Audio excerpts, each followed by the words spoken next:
Similarity of the text, اور ایک ہم دیکھیں گے ڈسملرٹی آف ٹیکسٹ. یعنی ٹیکسٹ کے اندر جب ہم دیکھتے ہیں کہ پہلا جو فقرہ تھا، ہاں، یہ he was known to have had a serious setback, پہلے جو میں نے بھیجا ہے نیچے کرو.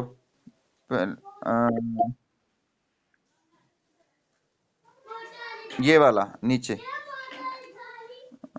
ہی واز نون، یہی، ہاں یہی، یہ میں نے ڈائریکٹ اس وقت بھیجا تھا میں نے، وہ نیچے کرو، وہ زیادہ کلیئر نظر آئے گا.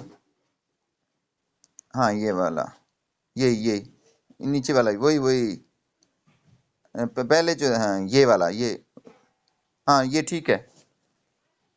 اچھا، یہاں آپ لوگ دیکھیے گا، اس ٹیکسٹ کو آپ نے دیکھنا ہے اور مجھے بتانا ہے کہ کون سے فقرے اس کو میچ کرتے ہیں پہلے فقرے کے ساتھ.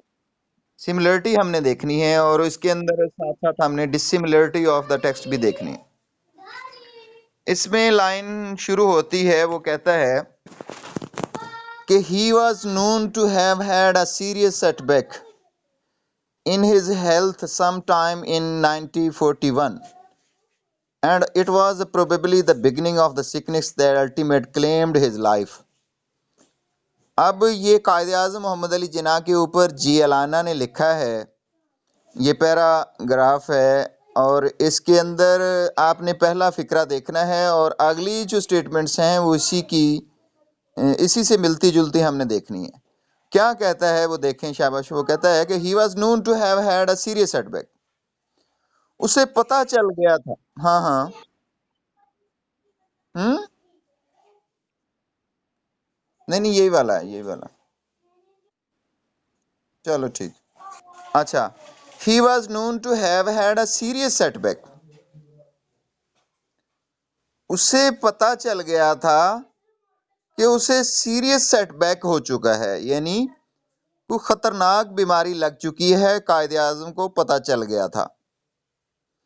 In his health some time 1941، یعنی سیریس سیٹ بیک یعنی دھچکا لگ چکا ہے، انہیں پتا چل گیا تھا کہ اس کی، ان ہز ہیلتھ، ان کی صحت کو، سم ٹائم ان 1941، 1941 کے وقت، یعنی 1941 کے وقت یہ سمجھ گئے تھے، یعنی قائد اعظم سمجھ گئے تھے کہ ان کی زندگی کو خطرناک، صحت کو خطرناک دھچکا لگ چکا ہے، کوئی بیماری لگ چکی ہے.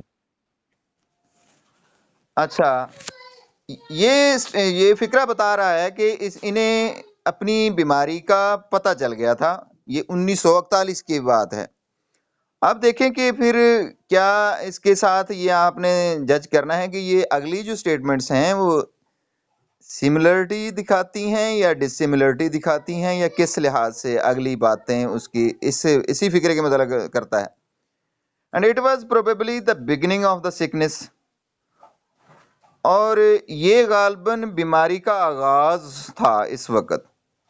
That ultimately claimed his life, جس نے آخر میں اس کی زندگی ختم کر دی تھی، جس بیماری نے اس کی آخر میں زندگی ختم کر دی تھی. اچھا، پھر وہ کہتا ہے کہ he could have got over it, وہ اس بیماری کا علاج کر سکتے تھے یا اس پر قابو پا سکتے تھے. if he had taken proper care، اگر وہ باقاعدگی سے احتیاط کرتے، آرام کرتے. if he had kept regular hours، باقاعدہ گھنٹوں آرام کرتے.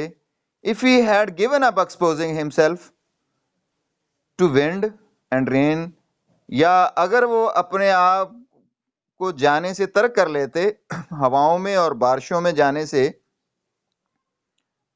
یعنی ایکسپوزنگ، ضائع کرنا. وہ کہتا ہے کہ بارشوں میں اور ہواؤں میں اپنے آپ کو ضائع کرنے سے ترک کر لیتے. As he head toward subcontinent, کیونکہ وہ بر صغیر میں سفر کیے جا رہے تھے. آلموسٹ انٹرپٹیبلی، مسلسل، لگاتار، تقریباً لگاتار. تو شاباش دیکھیں آیا کہ یہ پہلے فقرے کی ہی آگے کی باتیں ہیں، اس میں سملرٹیز نظر آتی ہیں.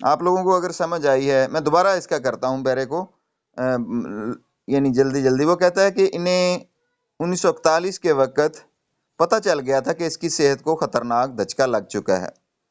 غالباً یہ بیماری کا ابھی آغاز ہو رہا تھا، جس کی وجہ سے آخر میں ان کی زندگی تباہ ہو گئی تھی۔ وہ قابو پا سکتے تھے اس بیماری کے اوپر، اور اگر وہ احتیاط کرتے، اگر وہ گھنٹوں آرام کرتے، اگر وہ اپنے آپ کو بارشوں اور ہواؤں میں جانے سے ضائع کرنے سے روک لیتے، جیسا کہ یہ برصغیر میں مختلف جگہوں پر لگاتار سفر کیے جا رہے تھے۔ تو آپ لوگ اندازہ کر سکتے ہیں کہ وہ پہلی ہی بات کا ہی آگے وہ ریلیونس دیتا ہے، ریلیٹ کرتا ہے ساری کی ساری باتیں، اور اس میں آپ لوگ دیکھیں کوئی بھی ایسی بات نہیں ہے۔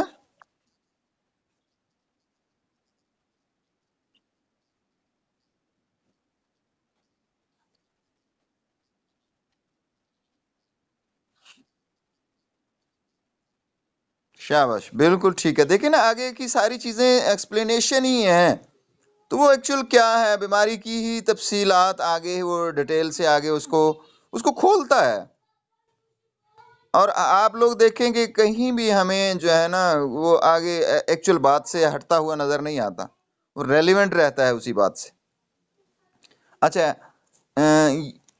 آگے ہم نے یہاں دیکھنی ہے سملیرٹی اور ڈس سملیرٹی پڑھنی ہے، یہ دو لیکچرز کے اندر نا، کل اور آج، ٹھیک ہے؟ اچھا، ایک اور پیرا دیکھیں، اس میں بھی آپ لوگ دیکھیے گا کہ ایسا ہی ہے۔ پیرا نمبر چینج کریں، his politics activities, political activities, یہ نہیں، یہ نہیں،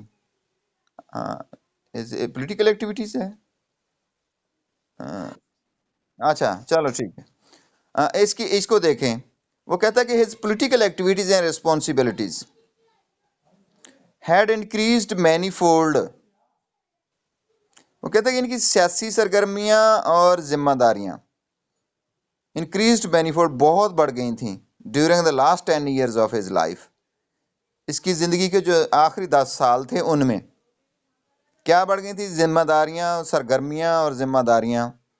ذمہ داریاں کئی چیزوں کی ہو گئی تھیں، اور کام یعنی بڑھ گئے تھے، پولیٹیکل کام، اور ان کی جو ذمہ داریاں تھیں آخری 10 سالوں میں بہت زیادہ بڑھ چکی تھیں۔ یہ وہ بات کرتا ہے۔ اچھا، اب ہم نے دیکھنا ہے کہ آگے جو ہے وہ ریلیونس کیا دیتا ہے۔ اچھا، when he was already in the afternoon of his old age، جب یہ اپنے بڑھاپے کے ادھیڑ پن میں پہنچ گئے تھے، جب یہ ان کی عمر ادھیڑ پن میں جا چکی تھی۔ آفٹرنون ایکچوئل سپہر کو یعنی ادھیڑ پن کو کہا جاتا ہے، جو 40 سال کے بعد کی عمر ہوتی ہے۔ As we are going to, ہم لوگ بھی اب جو ہے جوانی سے ڈھل کر وہ ادھیڑ پن میں جا رہے ہیں۔ اچھا، تو when he was already in the afternoon of his old age. اچھا، یہ دیکھیں کہ اسی بات سے ہی ریلیونٹ ہے کہ کب یہ بڑی تھیں، وہ ادھیڑ پن کا کانسیپٹ دیتا ہے، ادھیڑ پن کی عمر کا کانسیپٹ دیتا ہے کہ اس وقت یہ بڑھ چکی تھیں۔ Despite the advice of his doctors he did not spare himself refusing to take rest or respite despite the advice of his doctors۔ اپنے ڈاکٹرز کی نصیحت کے باوجود he did not